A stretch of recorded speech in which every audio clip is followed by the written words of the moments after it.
What's going on, guys? It's sucks to be here back with another video. My apologies, I haven't been not the best with videos recently, but man, trying to juggle two channels is not the best, and also I've been busy with a lot of stuff recently, but I'm trying to be more consistent with uploading more like Survivor Big Brother content.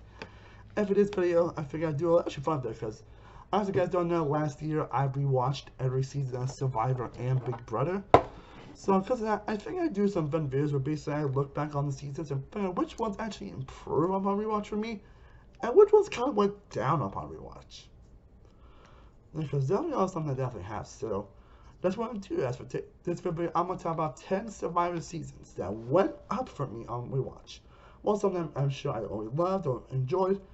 My opinion really cemented on rewatch. Again, always it's just my personal opinion. But I definitely love to know which if there's any seasons that I improved on rewatch down below. Again, I'm talking about 10 personal seasons that improved the most from me upon rewatch. Whether it be by a little or by a lot, so let's just get to it. And the first season we will be talking about here is actually season 4, Marquesas. It's Marquesas. It's season that I've never been the biggest fan of when I first saw it. I remember it was like a 6.5, honestly. I never been like wow about the season. But I don't know what it was on this rewatch, but I ended up really loving Marquesas so much more upon this rewatch.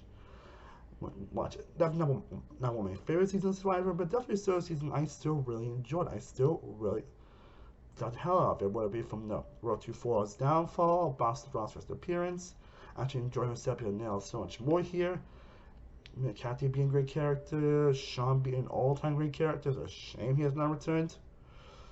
Again, the downfall Road to Troy being an incredible storyline, some fun pretty much episodes. So I think that actually ended up changing this around for the better, honestly. And while there was still kind of figuring things out, and while the season does kind of drag a little bit towards the merge, overall, my case this season I still thoroughly enjoyed. Now, at number 2, the second season I improved on rewatch, and that is Vanuatu. And a season I've always really enjoyed, but I think my opinion kind of went up on Vanuatu upon rewatch. After this known for being a season that wasn't really well received when it came out, but it's getting kind of falling in recent years, and for good reason, because it is definitely, well, it may not have the best pre-merge, it still has great moments in that pre-merge in general, especially in the latter half. And despite the drama that happens in the merge, there are still some great episodes and still some really good moments. But then you get the final episode, which is one of the best episodes in our history, in my opinion. But you get the incredible unlocked story of Chris Daughtry throughout the season, and he's honestly one of my favorite winners, period. Again, Dwight, Scout, Eliza, Julie, Amy, Leanne, Chad, Sarge. You get some pretty good characters. Even stuff on pretty much characters like Bubba. Like I told you how much fun a character Bubba was until his rewatch, especially in same with Roy as well. You get some fantastic moments, a great fun episode, again, one of the best final tribals in Survivor history, and some just generally hilarious and charming moments throughout. Again, pretty much not the best in the world, but overall, Vanuatu is the season I fondly remember now. And now for the third season that I improved on rewatch, and it's actually the season that actually got me into Survivor Gabon. Maybe one of these days I might do actually a video on Gabon at some point, but Gabon is definitely a season that I think really improved me upon rewatch.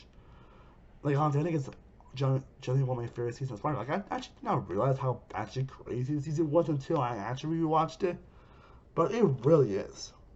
Like it generally is one of the most batshit crazy seasons of all time. Probably the most clusterfuck season of all time, but in the best possible way.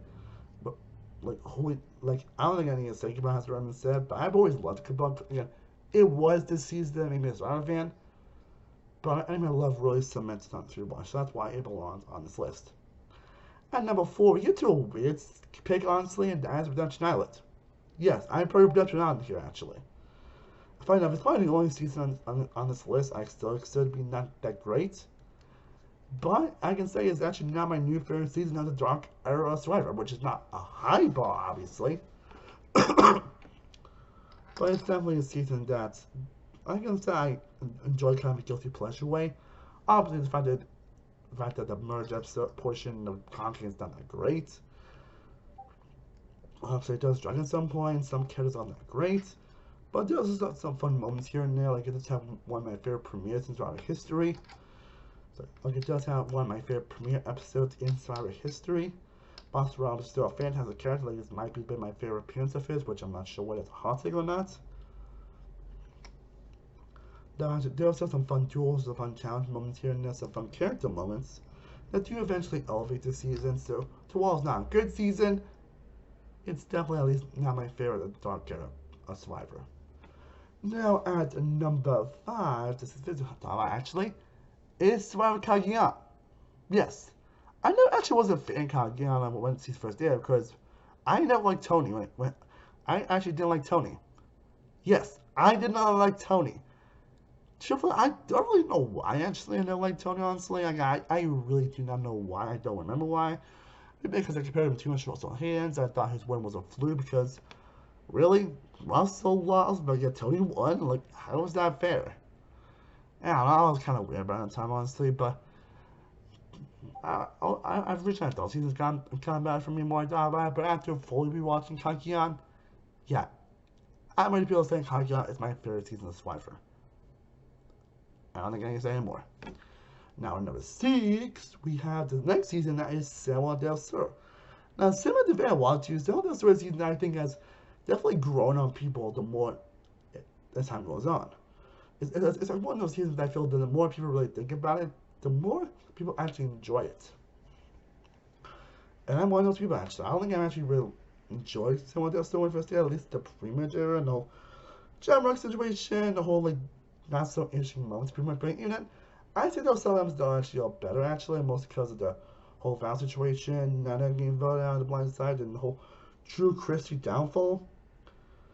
Like, it's pretty much, I think, the 3 episodes down great and 3 episodes down not so great. Like basically after the Julie Brew episode, it really kicks in high gear, where we get great episode after great episode after great episode, where we from the amazing gift of Natalie and her adventure with John, the Josh and Jimmy epic blindsides. Now we end up playing some of the most impressive gameplays ever, and then scoring itself to an actual great win, and some really shocking moments in general, which alone makes the Del season that I'm happy and true to probably watch. Number 7, we now have Survivor Co-Wronged.